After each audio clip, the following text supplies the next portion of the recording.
Earthquake destroys villages in eastern Afghanistan and kills 800 people with 2,500 injured.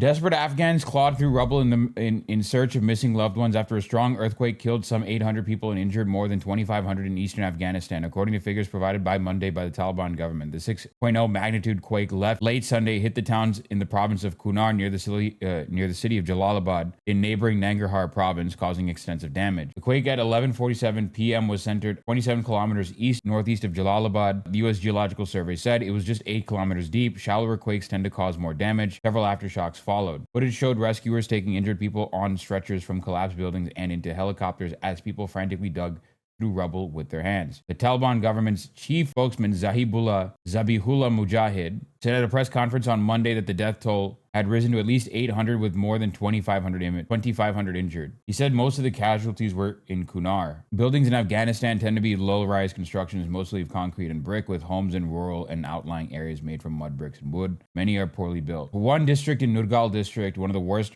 affected areas in Kunar, said nearly the entire village was destroyed. Children are under the rubble. The elderly are under the rubble. The young people are under the rubble, said the villager, who did not give his name. We need help here, he pleaded. We need people to come here and join us. Let us pull out the people who are buried. There is no one who can come and remove dead bodies from under the rubble. Homes collapse and people scream for help. Eastern Afghanistan is mountainous with remote areas. The quake has worsened communications. Blocked roads are forcing aid workers to walk 4 or 5 hours to reach survivors. Dozens of flights have operated in and out of Nangarhar Airport, transporting the injured to hospitals. One survivor described seeing homes collapse before his eyes and people screaming for help. Sadiqullah, who lives in the Mazadara area of Nurgal, said he was woken by a deep boom that sounded like a storm approaching. Like many Afghans, he uses only one name. He ran to where his children were sleeping and rescued 3 of them. He was about to return to grab the rest of his family when the room fell on top of him. I was half buried and unable to get out, he told the AP by phone from Nangarhar Hospital. My wife and 2 sons are dead, and my father is injured and in hospital with me. We were trapped for 3 to 4 hours until people from other areas arrived and pulled me out. It felt like the whole mountain was shaking, he said. Rescue operations were underway, and medical teams from Kunar, Nangarhar, and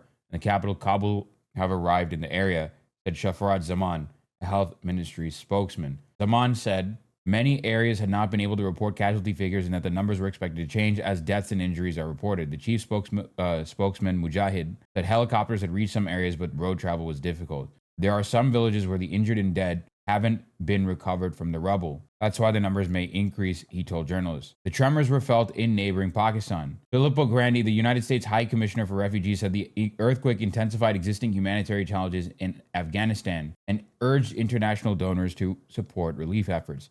This adds death and destruction to other challenges, including drought and the forced return of millions of Afghans from other neighboring countries. Grandi wrote on Twitter, hopefully the donor community will not hesitate to support relief efforts.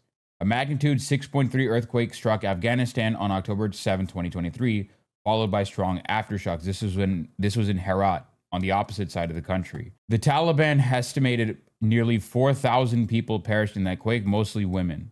The UN gave a lower death toll of about 1,500. It was the deadliest natural disaster to strike Afghanistan in recent memory.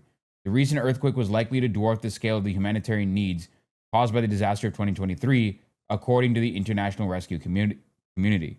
Entire roads and communities have been cut off from accessing nearby towns and hospitals, and 2,000 casualties were reported within the first 12 hours, said Shireen Ibrahim, the country director for the aid agency.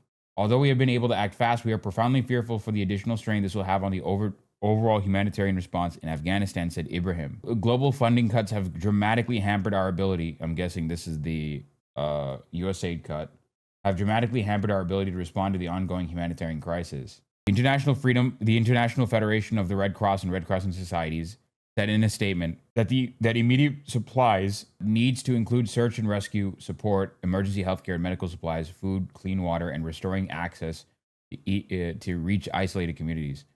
Sunday night's quake was felt in parts of Pakistan, including the capital Islamabad. There were no reports of casualties or damage. Pakistani Prime Minister Shehbaz Sharif said he was deeply saddened by events in Afghanistan. Our hearts go out to the victims and their families. We are ready to extend all possible support in this regard, he said on X. Pakistan has expelled tens of thousands of Afghans in the past year, many of them living in the country for decades as refugees. At least 1.2 million Afghans have been forced to return from Iran and Pakistan so far this year, according to a June report by UNHCR.